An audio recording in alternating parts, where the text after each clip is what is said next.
Assalamualaikum warahmatullahi wabarakatuh. Perkenalkan, saya Kartika Sari dengan NPM 217051039 dari kelas A, S1 Ilmu Komputer Angkatan 2021. Video ini saya buat untuk memenuhi tugas 2 mata kuliah pengantar organisasi komputer yang diampu oleh Bapak Febieka Febriansyah. Tugas 2 ini ialah konsep program, eksekusi program, dan set instruksi. Pengertian konsep program dulu. Program komputer adalah rangkaian instruksi yang diekspresikan dalam bentuk rancangan struktur, desain, kode skema, maupun bentuk yang lain, menggunakan bahasa pemrograman dan sesuai dengan alur algoritma yang sistematis serta menerapkan aturan-aturan logika agar komputer melakukan fungsi tertentu dengan tujuan pekerjaan bisa lebih mudah, produktif, dan efisien. Pada dasarnya, konsep dasar pemrograman pada umumnya ialah IPO atau Input Process Output. Prinsip bahasa pemrograman itu ada 4, yaitu sintaks, ini gramatikal dari kita menuliskan program. Yang kedua ada tipe sistem dan semantik, lalu manajemen memori, dan yang terakhir ada exception handling. Ini adalah contoh dari penulisan program menggunakan bahasa C++. Lalu yang kedua itu ada eksekusi program. Eksekusi program adalah serangkaian proses menjalankan instruksi program. Setiap instruksi menghasilkan efek yang mengubah keadaan mesin sesuai dengan makna yang telah ditentukan sebelumnya, semantik. CPU time adalah waktu yang diperlukan oleh komputer untuk melaksanakan setiap instruksi. Karena program merupakan sekumpulan instruksi, maka CPU time bergantung pada jumlah dan jenis instruksi-instruksi yang berada di dalam program tersebut. Pewaktuan komputer menggunakan clock rate dengan satuan Hz. Clock rate ini merupakan waktu dari periode siklus yang disebut dengan clock cycle time. Waktu yang diperlukan untuk eksekusi sebuah instruksi bisa berbeda, bahkan pada mesin komputer yang sama atau berbeda bisa menghasilkan waktu eksekusi yang berbeda, sehingga tidak bisa diambil kesimpulan bahwa satu siklus memiliki jumlah instruksi yang sama. Contohnya, instruksi perkalian itu membutuhkan waktu eksekusi lebih lama daripada instruksi penjumlahan. Lalu operasi floating point lebih lama untuk dieksekusi daripada operasi bilangan integer. Lalu akses ke memori itu lebih lama daripada kita akses ke register.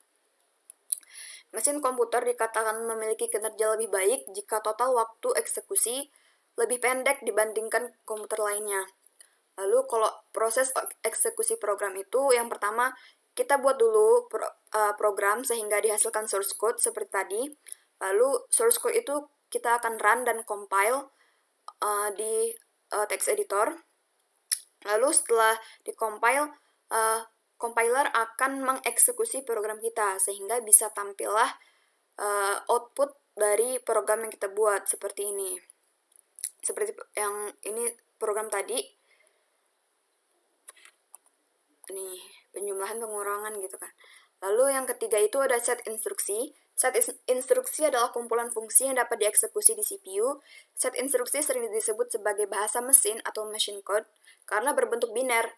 Kemudian kita mengertinya sebagai bahasa assembly dan itu bisa dipahami oleh kita sebagai manusia atau programmer pembuat program. Instruksi mesin yang dieksekusi membentuk suatu operasi dan berbagai macam fungsi CPU. Nah, karakteristik instruksi mesin itu ada 5, itu elemen-elemennya, representasi instruksinya, jenis-jenis instruksi, penggunaan alamat, dan rancangan set instruksi. Set instruksi atau instruction set architecture adalah suatu aspek yang dalam komputer yang dapat dilihat oleh para pemrogram. ISA mencukup jenis data yang didukung, jenis instruksi yang dipakai, jenis register, mode pengalamatan, arsitektur memori, penanganan interupsi, eksepsi, dan operasi input-output eksternalnya. ISA merupakan sebuah spesifikasi dari kumpulan semua kode-kode biner, opcode, yang diimplementasikan dalam bentuk aslinya, native form, dalam sebuah desain prosesor tertentu. Kumpulan opcode tersebut disebut sebagai bahasa mesin untuk ISA yang bersangkutan. Contoh yang populer itu chip Intel x86, IA64, IBM PowerPC, Motorola, DeX Alpha, dan lain-lain. Sebuah instruksi terdiri dari sebuah opcode, biasanya bersama dengan beberapa informasi tambahan seperti dari mana asal operan-operan dan kemana hasil-hasil akan ditempatkan. Subjek umum untuk menspesifikasikan di mana operan berada atau alamatnya disebut dengan pengalamatan.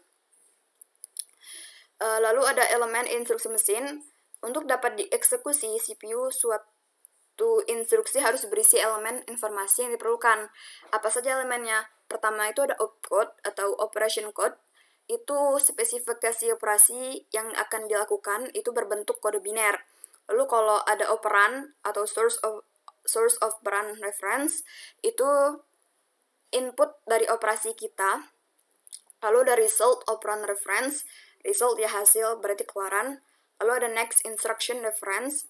Elemen ini menginformasikan CPU posisi instruksi berikutnya yang harus diambil dan eksekusi. Mungkin cukup yang bisa saya sampaikan. Mohon maaf apabila terdapat kesalahan. Terima kasih. Wassalamualaikum warahmatullahi wabarakatuh.